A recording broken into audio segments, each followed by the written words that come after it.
Las reglas de juego siguen siendo las mismas, 15 minutos, mucho más si tenemos en cuenta que a las 5:30, o sea, hay dos paneles que continúan, este y el que viene, y el tiempo es muy limitado.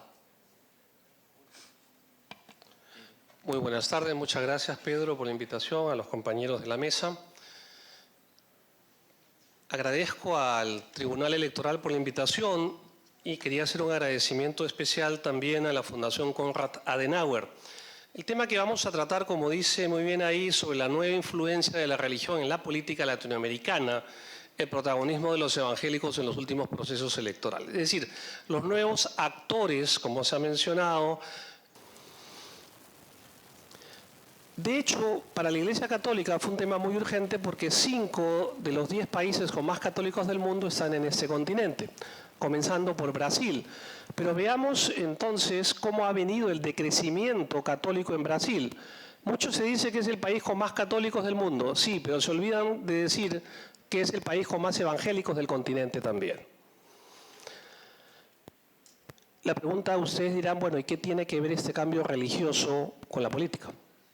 Y justamente el año pasado fuimos testigos en Costa Rica, Fabricio Alvarado, un diputado evangélico con un discurso netamente religioso, gana la primera vuelta electoral, con un tema netamente religioso y moral, que es la opinión consultiva de la Corte sobre el tema del matrimonio igualitario. En segundo lugar, en julio del año pasado en México gana AMLO con el partido Morena. Curiosamente, Morena en México, ustedes saben a qué hace alusión, a la Virgen de Guadalupe, signo religioso, y gana con el PES, que es un partido evangélico de derecha, AMLO de izquierda. Y finalmente, en octubre del año pasado, gana Jair Bolsonaro en Brasil con un discurso ciertamente xenófobo, machista. Como conclusión de esta primera parte diríamos que por sí solo los evangélicos no determinan elecciones presidenciales, pero sí pueden inclinar cualquier balance electoral si es que logran unir sus preferencias electorales. Colombia lo pasó en el 2016 con el referéndum y Costa Rica y Brasil con las elecciones presidenciales el 2018. En segundo lugar, en el 2018 los evangélicos se consolidan como los nuevos actores políticos en América Latina. Y en tercer lugar, hablar de evangélicos y política hace unos años era una contradictio in terminis, un oxímoron, porque los evangélicos no participaban de la política. Creyente non mention política. El creyente no se ensucia, no se mete en la política. Y a partir de 1986 cambió el lema y es Irmão vota en Irmão. El hermano vota por el hermano. A partir de ahí ha comenzado toda una campaña y Brasil es el país más exitoso en cuanto a participación política de los evangélicos.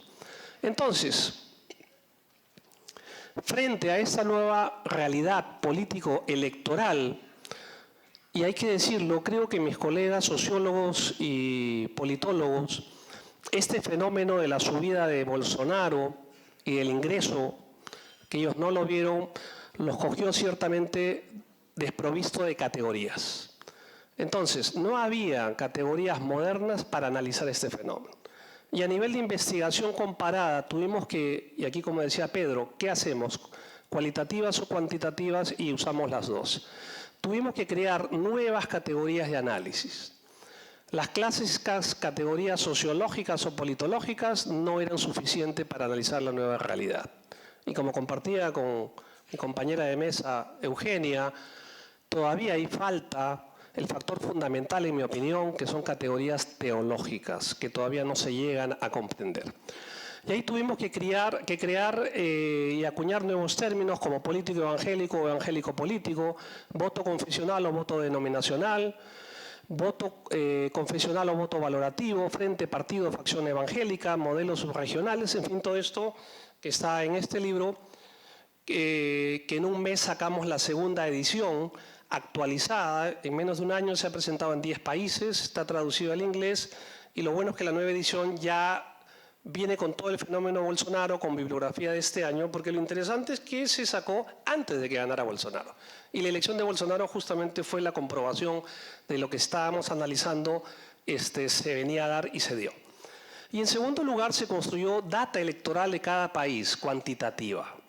Básicamente confeccionamos cuadros comparativos en cada país, al menos en donde teníamos información, analizando el porcentaje de población evangélica en los últimos procesos electorales y ver qué representatividad tenían los evangélicos en esos procesos electorales, que es con lo que vamos a terminar con dos afirmaciones.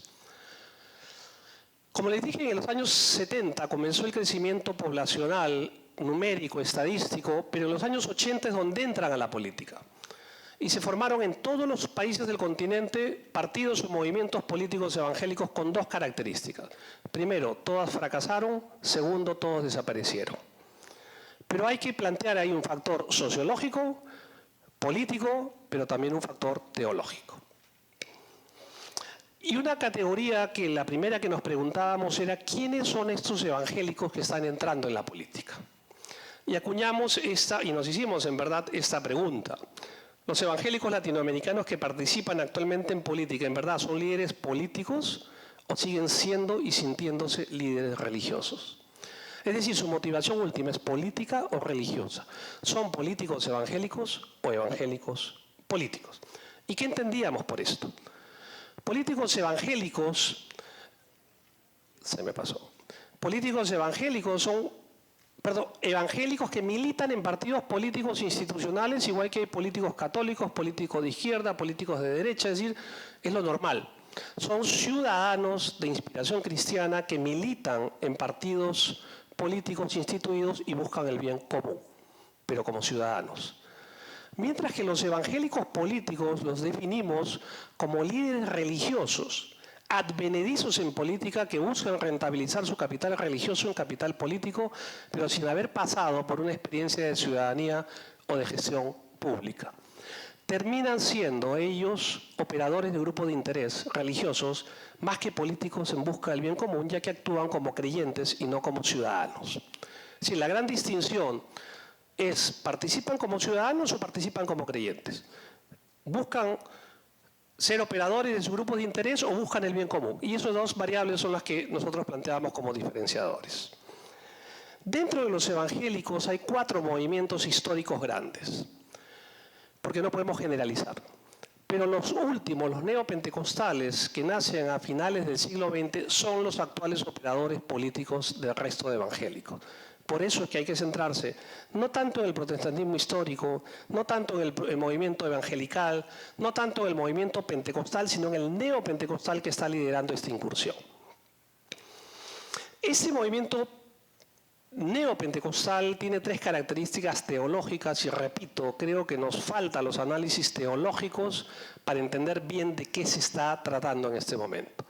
La teología de la prosperidad, la guerra espiritual, solamente lo menciono por el tiempo, y el reconstruccionismo, teología del dominio o teocracia bíblica. Estos son los 3 fundamentos teológicos con los cuales se mueve. No son fundamentos políticos, sino religiosos. Son movimientos religiosos, más que políticos. Incursionan en la política, pero su base es netamente religiosa. Y tenemos un Twitter de Bolsonaro, que dice: ¿o presidente puede misturar a política con religión? Y él mismo se contesta: o Estado es laico, sim, mas o presidente da República es cristão. Como aproximadamente 90% del pueblo brasileño también es. O sea, está clarísimo a dónde van y a dónde apuntan. Y termina con un texto paulino, Romanos 8:31, si Dios está con nosotros, ¿quién contra nosotros? Que es un versículo fuerte, de campaña, ¿ok? De guerra. ¿De qué se trata esto?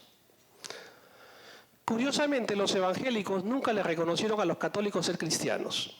Y por eso en el Congreso de Panamá, en el 16, comienzan a evangelizar este continente porque no reconocían que los católicos eran cristianos. Ahora sí se los reconocen. ¿Pero por qué? Porque ahora los evangélicos de esta línea necesitan estratégicamente el porcentaje de católicos que hay en el continente. ¿Para qué? Y ahí viene un tema que nos tiene que interesar como entidades electorales. para argumentar que los cristianos son la gran mayoría en el continente y de esa manera imponer sus creencias en las políticas públicas a través de una supuesta mayoría moral o nación cristiana. Y eso es lo que se maneja actualmente. Somos la mayoría, los cristianos, ahora incluyendo a los católicos. Y esa incursión, básicamente, la agenda política de los evangélicos es básicamente una agenda moral. Una agenda pro vida y pro familia, básicamente. Lógicamente bajo su visión sesgada de lo que ellos llaman vida y lo que ellos llaman familia, que también no recoge necesariamente la moral cristiana respecto a estos dos puntos. 3 formas de participación política de los evangélicos, solamente las menciono, me pasé una. Comenzaron como partido evangélico, partido confesional. Después pasaron a Frente Evangélico y ahora funcionan como facción evangélica. Es decir, ahora vemos evangélicos en todos los partidos políticos. Ahora vemos evangélicos en todas las listas que postulan al Congreso. Y ganan los partidos ganadores. Pero no dejan la nostalgia de la posibilidad de un partido confesional. Pero, como vamos a concluir, vamos a ver 2. Inclusive hicimos un modelo centroamericano dentro de esta confección de términos y análisis, para no generalizar, modelo sudamericano y modelo brasilero. El modelo brasilero se caracteriza como es un modelo corporativo de candidaturas oficiales. Brasil es el único partido donde las iglesias participan oficialmente en la vida política. Tienen partidos oficiales, tienen candidatos oficiales y tienen un lobby muy fuerte. La bancada de Bolsonaro en el Congreso atomizado de Brasil es 10.5%. La bancada del PT es 10.5%. O sea, casi nada. Uno no puede imaginarse un presidente con una bancada. Pero la bancada evangélica, ¿saben cuánto es? 16%. O sea, la bancada evangélica, que son de varios partidos, pero que se unen, es más fuerte que la bancada de Bolsonaro. Por eso es que puede negociar, por eso es que la presidenta actual de Brasil, la ministra de la Mujer, Familia y Derechos Humanos es una pastora pentecostal, Amaris Alves, y hay toda una incursión de evangélicos en la política brasilera. Bueno, comenzando por el presidente. Termino con 2 conclusiones electorales, que es lo que nos interesa. Primero, no existe un voto confesional. Los evangélicos no votan necesariamente por un candidato evangélico solamente por el hecho de ser evangélico. Y ahí viene justamente el gran mito. Mucho se dice en prensa, pero creo que necesitamos hacer las investigaciones correctas para determinar hasta qué punto tienen la influencia. Es decir, para hablar de voto confesional se necesitan 2 elementos en nuestra opinión. Que el factor decisivo para la determinación del voto de los evangélicos sea el factor religioso, es decir, un voto cautivo por razones confesionales. Y el segundo, que los evangélicos voten por un candidato evangélico, por más que no lo conozcan. ¿Okay? Y básicamente lo que vemos a nivel de Congreso es un voto denominacional más que un voto confesional. Y segundo, la segunda conclusión es que existe una subrepresentación política de los evangélicos en todos los países de América Latina. Es decir, todavía los evangélicos están subrepresentados. Es decir, en los procesos electorales de la región no se ha presentado una correlación directa entre el porcentaje de población evangélica y el porcentaje de votos a candidatos evangélicos. Tampoco es fácil comprobar sus endosos políticos. Y esto tenemos infinidad de ejemplos y termino con estas láminas cuantitativas de lo que estamos trabajando. De la información que tenemos, porque Guatemala, por ejemplo, si bien ha tenido 3 presidentes evangélicos, no se puede comprobar que los evangélicos votaron de manera distinta que los guatemaltecos no evangélicos. Entonces no hay un voto confesional. Segundo, no hay una bancada evangélica en Guatemala. Entonces el factor religioso no se manifiesta, ni nadie da su confesionalidad de los políticos. Son más políticos evangélicos que evangélicos políticos. Y es difícil tener la data exacta. Pero Brasil, por ejemplo, miren, por más que tienen partidos denominacionales, porque hay familias que tienen sus mega iglesias y que forman sus partidos y participan, 4%. Mira, aquí, los castellanos. El Salvador, 42%. y 6% nada más de evangélicos. Salvador es un caso muy simpático porque es uno de los que más tiene porcentaje de población evangélica en todo el continente. Y las dos instituciones con más credibilidad es la Iglesia Católica y la Iglesia Evangélica. Y en enero hubo elecciones. Y la pregunta era, ¿y quién gana, el católico o el evangélico? Ganó un musulmán. Entonces no es fácil inferir que el factor religioso va a determinar. Y es más, la oposición a Nayib Bukele sacaron este tema religioso para atacarlo. Bukele no es cristiano y el 95% de los salvadoreños son cristianos. Pero no influyó en absoluto y Bukele ganó en la primera vuelta. Perú, 16% de evangélicos, 3% de representación evangélica en el Congreso. Panamá, donde estamos, un promedio de 19% de población evangélica, es el menos evangélico de Centroamérica y 11% de representación en el Congreso. Haciendo la salvedad que Panamá es el país donde hay menos migración religiosa de católico evangélico. También los evangélicos mayormente son en Panamá evangélicos de segunda, tercera o cuarta generación. Entonces esos 11%, la mayoría de esos 11% son evangélicos, sí, pero no son militantes o no ganaron una curul por ser evangélicos. Son más políticos evangélicos que evangélicos políticos. Y finalmente Costa Rica, y con esto termino, tiene 25% de población evangélica y lograron por primera vez llegar al mismo nivel en las elecciones del año pasado. Pero si vemos las elecciones en el cuadro que está a la derecha, miren la representación que tenía, 0, 0, 0, 2, 2, 2, 4, 7, 25. Y puede ser, y esto hay que comprobarlo en las próximas elecciones, que sea un hipo por las razones muy coyunturales, muy concretas, por las ganó Fabricio Alvarado. No quiere decir necesariamente que las próximas elecciones vaya a ser lo mismo. Y eso hay que hacer el seguimiento. Puede ser que se dé lo mismo que en el año 90 en Perú, donde los evangélicos, la representación evangélica con Fujimori superó su población, su porcentaje de población, pero nunca más se volvió a dar. Si los evangélicos dijeron, ves, tenemos tanta fuerza que ponemos un presidente. Yo les decía, vuélvanlo a hacer. Ahora pónganlo otra vez. Nunca. Y no pueden, porque así no juegan las cosas, no son los factores. Termino con estas dos láminas, que es lo que dice el Latinobarómetro 2019, que habla de un posible estancamiento del crecimiento evangélico. Vamos a ver, pero yo no creo. Quizás esto pueda darse más en Chile, donde efectivamente lo interesante es que los católicos siguen bajando, pero los evangélicos ya no crecen. Entonces ya no se da ese crecimiento evangélico al costa del crecimiento católico, sino que puede haber un estancamiento. Pero ya digo, no creo que se dé así, en Chile puede ser. Y termino con esta lámina, donde vemos que en Brasil, si bien no hay un voto confesional para el Congreso, podemos ya ver un voto confesional para... y esto, el tema es que nadie lo veía.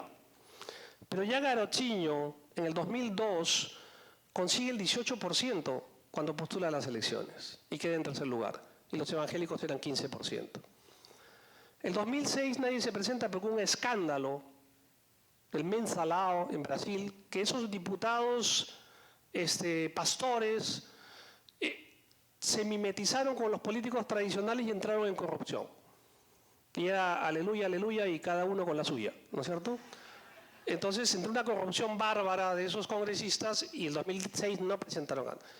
El 2010, Marina Silva, es una candidata muy interesante, miren, y obtiene el 22%. Perdón, el 19.3 siendo 22% de los evangélicos. Se vuelve a presentar el 2014 y saca 21%. Pero claro, se presenta Marina Silva el 2018 y saca 1%. O sea, nada. ¿Por qué? Porque ahí viene la avalancha de Bolsonaro. Por una serie de factores, no solamente es el voto evangélico. Pero aquí podemos ver, sí, no como en Costa Rica, que es algo netamente coyuntural, aquí vemos ya toda una, digamos, podemos ver en los últimos 20 años toda una tendencia que manifiesta la importancia del voto confesional en Brasil. Gracias.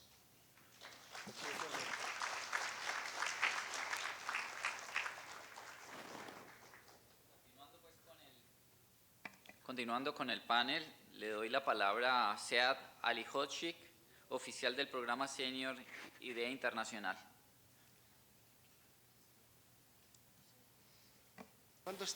Así que si ya entienden el fenómeno, ya recolectaron la data y la analizaron, entonces, ¿qué se hace después? El tercer módulo es la acción. Ahora, fue muy complicado en términos de llevar este proceso a cabo. Inicialmente yo rechacé las sugerencias de que pudiésemos proponer acciones, porque yo dije, miren, ¿saben qué? Nosotros podemos desarrollar la herramienta global porque ¿qué va a pasar en otros países y cómo van a reaccionar? Es casi una misión suicida, ¿cierto? Entonces, hablé con muchas personas y con gerentes y expertos de seguridad y les puedo decir, y les voy a decir cómo nos fuimos alrededor de eso. Para llegar a estas tres acciones, lo más importante, cómo pudimos especificarlas para ser utilizadas en diferentes países. La única forma de hacerlo era embalar o empacar todo en una aplicación de software.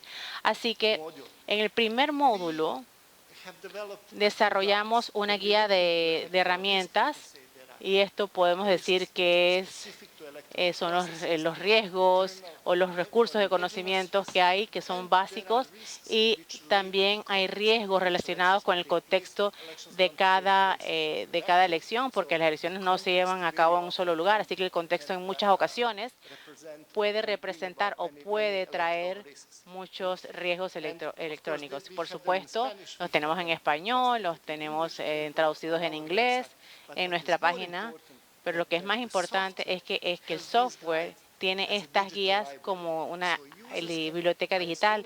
Así que al instalar el software usted puede accesar esta data y decir, ok, entiendo lo que quiso decir la idea, esto no es lo que nosotros lo llamamos diferente. O decir, esto es totalmente, no tiene que ver, lo pueden borrar, pueden hacer lo que gusten, pero cada factor se describe a través de definiciones y casos empíricos observados, observancias, recopilación de datos y tener un cuestionario al final que pudiéramos completar con la información que hemos recopilado y se pudiese especificar para cada situación. 25 tenemos riesgos, 25 internos, 25 externos y todos son adaptables. Así que ustedes lo adapten, ustedes lo pueden adaptar a su idioma, hacia su situación y pueden escoger los menús en 7 idiomas distintos. En cuanto a análisis, cuando ustedes comienzan a recopilar análisis de datos, probablemente no hay muchos procesos para estas dinámicas, pero cuando vamos a la parte de proceso de factores, estoy segura que todos ustedes saben, las cosas pueden cambiar de un día para otro. Usted piensa, por ejemplo, un momento que está yendo súper bien y de pronto en 3 días hay problemas, hay vandalismo, se comienza a crear problemas y algo o algún ciclo electrónico falla y se caen todo en cualquier villa o en cualquier país, porque no sabemos qué puede pasar, porque es muy difícil comprender, porque como si tenemos esta data, ¿qué hacemos con la data? ¿Cómo la mantenemos en un solo lugar? ¿Cómo la analizamos? ¿Cómo la cruzamos y verificamos? Así que yo uso mucho el mapeo y tengo esto para presentar esta data. No es un valor real, pero es solamente para la promoción.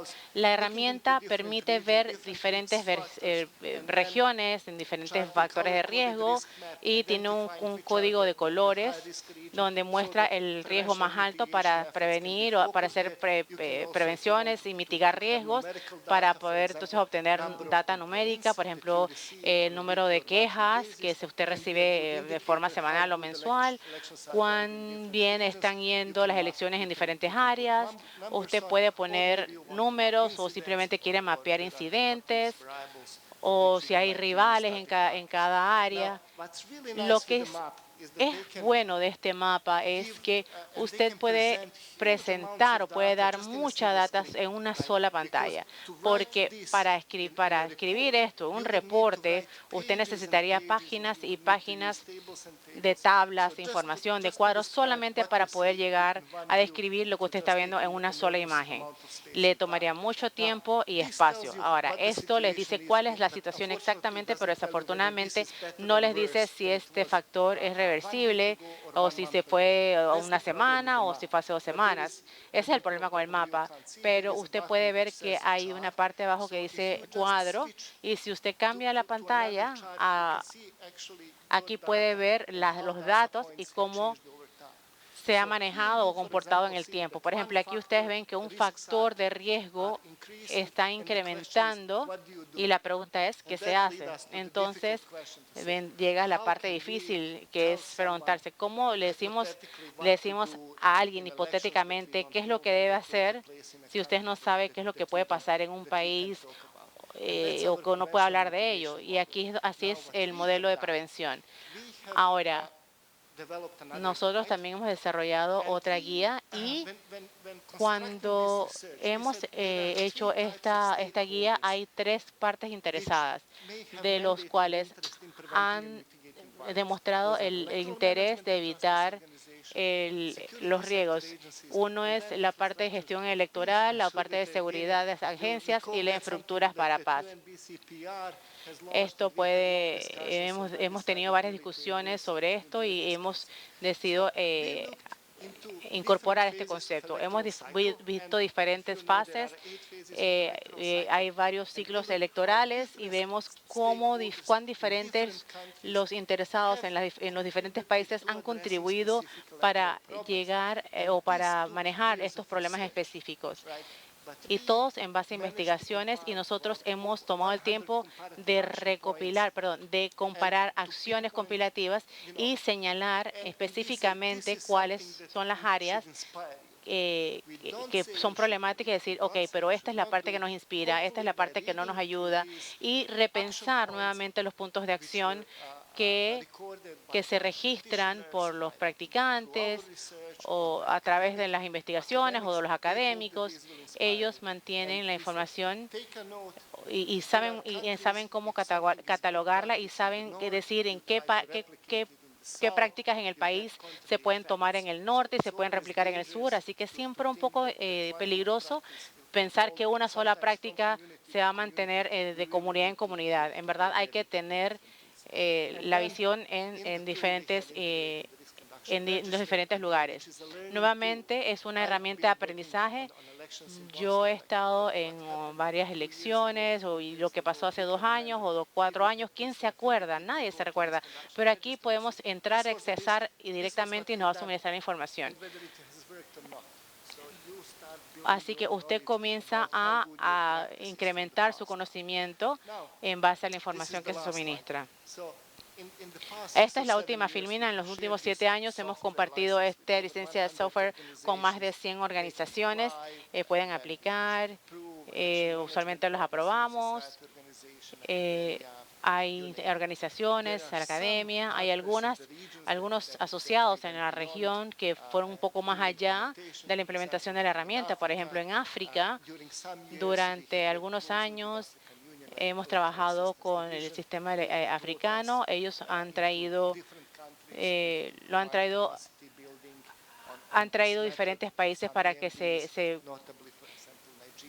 capaciten con el sistema. Hemos trabajado con la Comisión de Elecciones de India. Fui parte de los grupos de desarrollo que crearon el manual de riesgo, de centros de entrenamiento, y hemos utilizado esta herramienta de gestión. Y también en México, en este país, por ejemplo, inicialmente mis colegas fuimos a aprender de las experiencias y luego hicimos las consultas a lo largo de la investigación y nos convertimos en asociados en la investigación y actualmente trabajamos mucho de la mano. En 2016 tuvimos el informe de políticas y la guía de cómo institucionalizar el riesgo institucional en las elecciones y de hecho hoy día estamos enviando una encuesta global para ver cómo esta información puede enviarse a Latinoamérica y obtener la información y la data y esperamos que ustedes nos puedan responder, nos puedan dar la información. Esto sería muy valioso para nosotros para que podamos ver o podamos empezar a cerrar el gap en estas áreas. Ok, esta era mi última slide. Muchas gracias.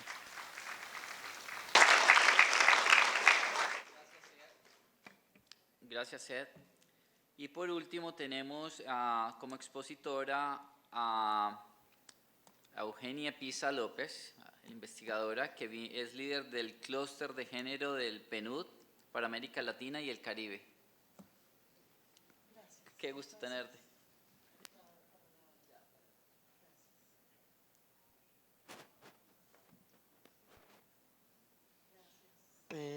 Buenas tardes.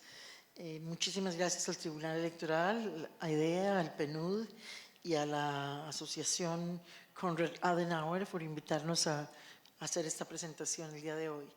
Yo estaba pensando un poco en la presentación de mi colega de IDEA Internacional y pensaba que lo que yo les voy a hablar a ustedes es realmente de la última parte del triángulo, que es análisis, instrumentos para la acción.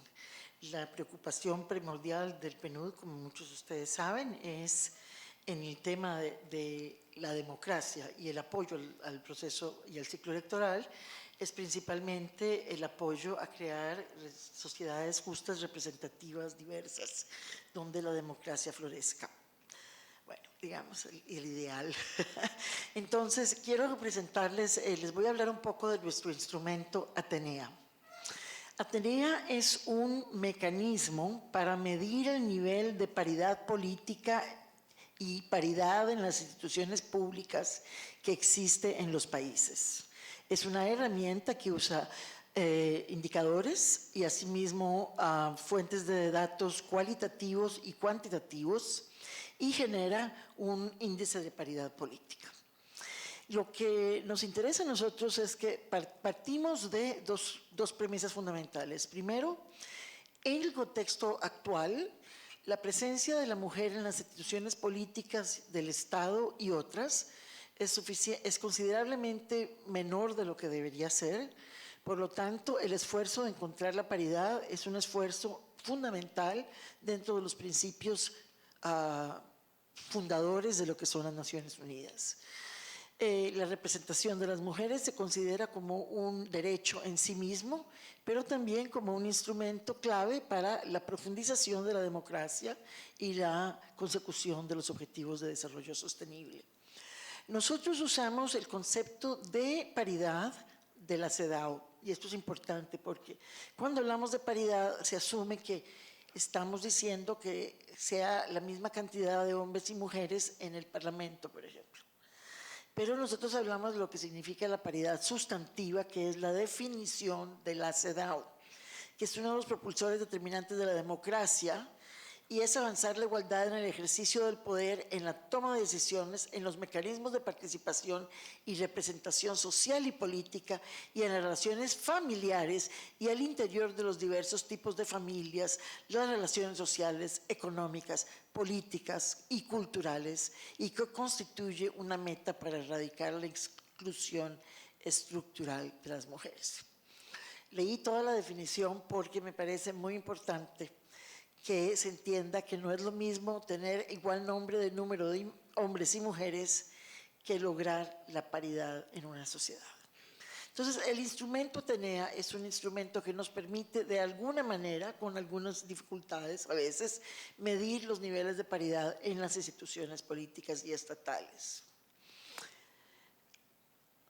Bueno, no voy a hablar de la democracia paritaria y la democracia sustantiva, pero están íntimamente ligados. La democracia paritaria es aquella donde las mujeres juegan un papel fundamental en el ciclo electoral, a todo lo largo del ciclo, y en el proceso de la creación de la democracia y las instituciones democráticas. Pero la igualdad sustantiva se refiere, y ahí sí vuelvo a la CEDAW, a la igualdad que significa igualdad en la toma de decisiones, en la representatividad, en las relaciones en los espacios íntimos y los espacios públicos. Por lo tanto, es una visión de paridad y de igualdad que atraviesa una gran cantidad de dimensiones del quehacer humano y de la perspectiva de lo que deben ser las democracias. Sobre todo, que reconoce un tema que es complejo para los procesos de análisis de la democracia, que es esa relación tan importante entre la democracia al seno interior de la vida de la familia y la democracia al seno fuera de la vida de la familia en las instituciones económicas, políticas y sociales. A ver, entonces, partiendo de esos principios, hemos creado lo que se llama el proyecto Atenea, que es un proyecto desarrollado en los últimos 6 años en colaboración muy cercana con International IDEA y ONU Mujeres. Es un proyecto de las 3 instituciones donde colaboramos igualmente en el proceso de trabajo con los institutos, principalmente con actores de la sociedad civil, medios de comunicación, cámaras de diputados, cámaras de senadores y los tribunales electorales.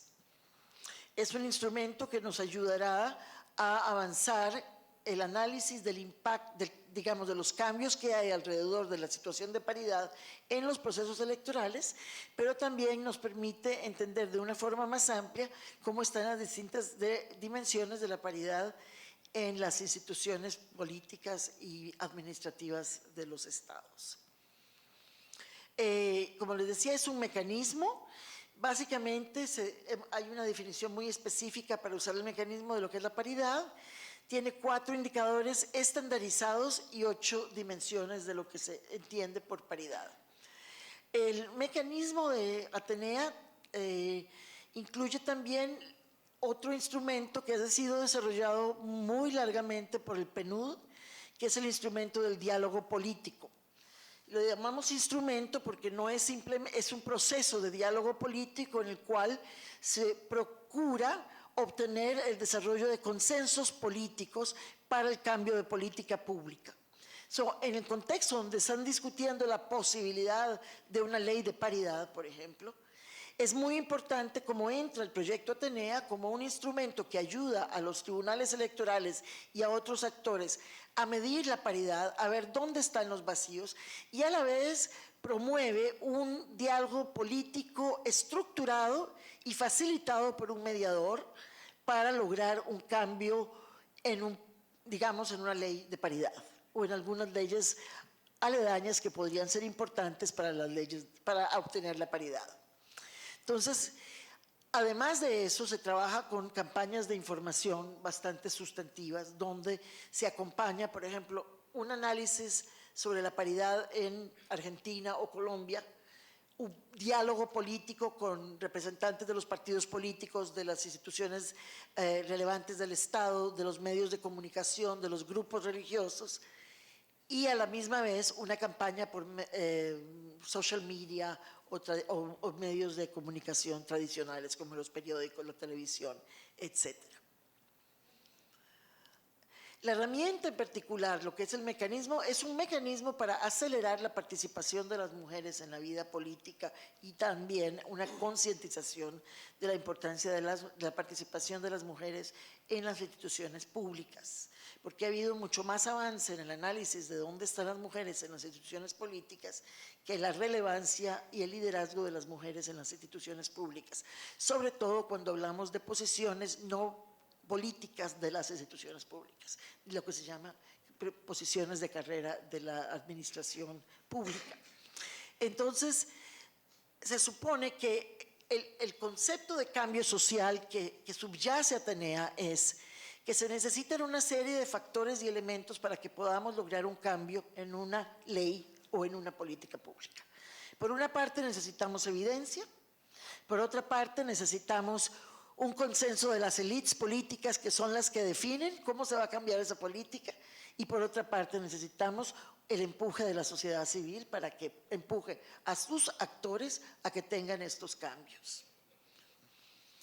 Entonces el programa incluye información, recoger información oportuna, generar información oportuna, análisis cuantitativo y cualitativo, definir escenarios de cambio y definir información, comunicación, generar productos de comunicación, difundir información y acción, incidencia política en espacios de reflexión y diálogo y recomendaciones para la acción. El índice de paridad política mide, como decían, hay 42 indicadores y mide la paridad en 8 dimensiones fundamentales. En la Constitución, en los marcos legales, en el derecho al sufragio, en las cuotas de paridad donde existen, en el poder ejecutivo y la administración pública, y ahí haré explicaré hasta dónde hemos llegado, en el poder legislativo, el poder judicial y el poder electoral, los partidos políticos y el gobierno local. Muchos de estos análisis se hacen a partir de datos existentes. No tenemos la capacidad ni los recursos, por ejemplo, para hacer un muestreo de la participación de la política en los municipios en un país como Brasil, sería muy caro. Entonces, hay algunas partes donde sí hemos logrado avanzar mucho más, donde estamos un poco rezagadas en términos de datos, y es a eso que estamos hablando mucho con las distintas instituciones de los diferentes países, de la necesidad de mejorar la availability de los datos y la calidad de los datos, especialmente en el poder ejecutivo y la administración pública y en el poder municipal a nivel local. Solo para complementar, para el caso de la administración pública, debido a que nos parece tan importante, hemos desarrollado un proyecto también global paralelo que se llama GEPA, que es un proyecto específico para monitorear la participación de la mujer en las instituciones públicas, tanto los nombramientos de carácter político como los nombramientos de carácter administrativo. Dado que es un proceso mucho más complejo, no voy a entrar en eso en estos momentos, pero sí es un proceso más complejo en el sentido de que la misma definición de lo que es una administración pública en los países que hemos estudiado en América Latina, en 22 países, no hay un solo país que se parezca mucho al otro en cómo definen lo que es el quehacer de la administración pública. Bueno, entonces, para darles algunas ideas, por ejemplo, ¿qué es lo que revisamos? Los compromisos nacionales con la igualdad en la Constitución y en el marco legal. Se revisan todos los marcos legales relevantes, la Constitución, la inclusión de paridad en proyectos constitucionales, la existencia de leyes de igualdad, la existencia de la ley de acceso a una vida libre de violencia, la existencia de la ley contra la discriminación. O sea, hay una serie de marcos legales en cada uno de los países que son directa o indirectamente fundamentales para comprender lo que es la paridad en el marco constitucional y legal de ese país. Después vemos, por ejemplo, las cuotas de paridad. Vemos que si hay porcentajes legales mínimos de mujeres en altos cargos, qué porcentaje legal mínimo. Entonces vemos a nivel de las leyes o de las políticas qué es lo que nos están diciendo en lo relativo a la presencia numérica, en este caso, de la mujer en las instituciones públicas o privadas, o estatales o políticas. Tenemos también otro programa que se llama el Sello de Igualdad para el sector privado, que está haciendo exactamente lo mismo en el sector privado. Entonces, el Poder Ejecutivo y la Administración Pública, porcentaje de mujeres titulares de ministerios, porcentaje de mujeres que ocupan en las secretarías de Estado, de producción y preservación del sistema. O sea, hay una serie de 42 indicadores. Lo interesante es que no todos los indicadores necesariamente tienen el mismo peso cuando se está analizando. Hay una tabla ponderada que se da una serie de pesos. Yo no soy la estadística, tenemos una persona que es un estadístico de tiempo completo que hace solo esto, entonces no les voy a poder contestar preguntas muy específicas a nivel estadístico, pero lo que sé es que no todos los indicadores tienen el mismo peso, ni todas las dimensiones tienen el mismo peso.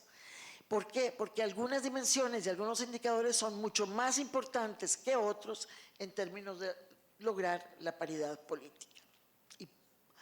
Poder judicial y poder electoral, partidos políticos y gobierno local. La mayoría de estos datos, con la excepción de la primera dimensión, que es legal, que es un análisis mucho más exhaustivo de los marcos legales, se trata de obtener con datos oficiales administrativos. Muchos de ellos de los tribunales electorales, obviamente. les puedo hablar un poco. Primero, el proceso es buscar los datos por país, el cálculo de los 40 indicadores, la distancia del puntaje de cada país hacia el objetivo predefinido. Se mide qué tan cerca o lejos se encuentran los países de alcanzar la meta propuesta. Estandarizar las distancias a los objetivos propuestos, esa es la parte que yo no les puedo hacer en detalle porque es el estadístico. Pero con mucho gusto, si les interesa, les podemos mandar información adicional. Se invierte la escala, el número 1 refleja la mejor situación posible o refleja la peor situación posible y se multiplica el resultado por 100. Sexto, se calcula el promedio aritmético de los indicadores para cada dimensión, siendo el promedio de las dimensiones el puntaje final del país, con lo que sacamos un promedio, que es lo que nos da el índice de paridad política de ese país. En este índice más o menos tenemos muy bajo, bajo, medio, alto y muy alto, de acuerdo a los puntajes. ¿Cómo lo hemos hecho?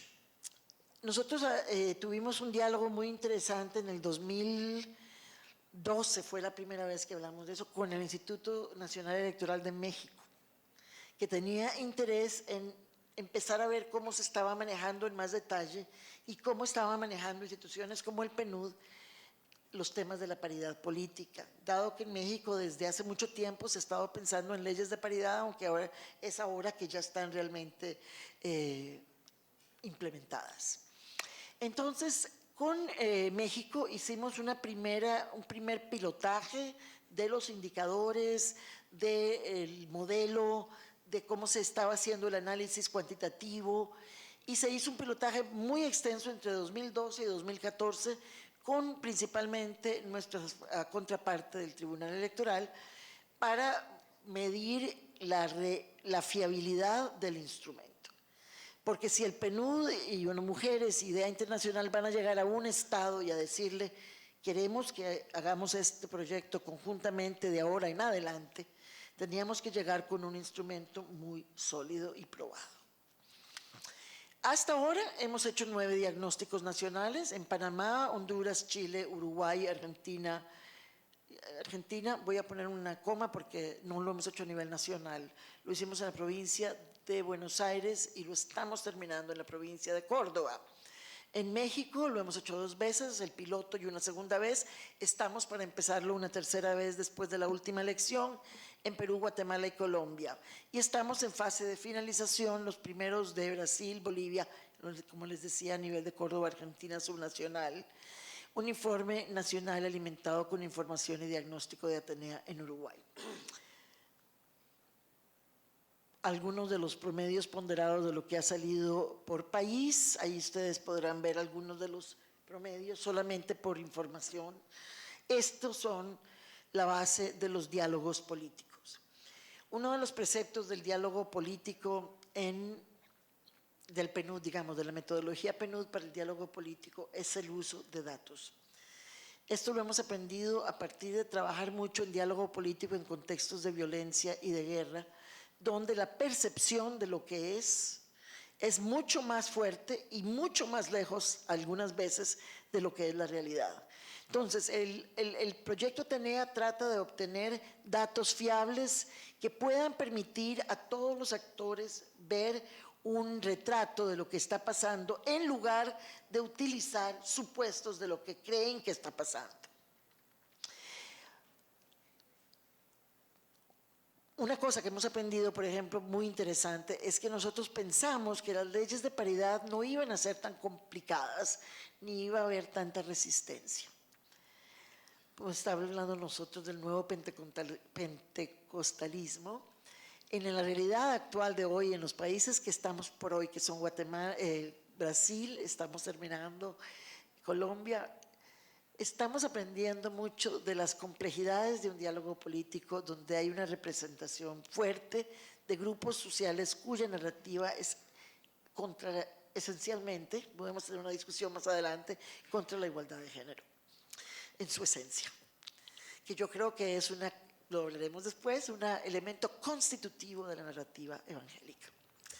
Entonces, en ese sentido, me parece que este tipo de datos son interesantes para poder tener una conversación moderada por dimensiones reales de alguna manera.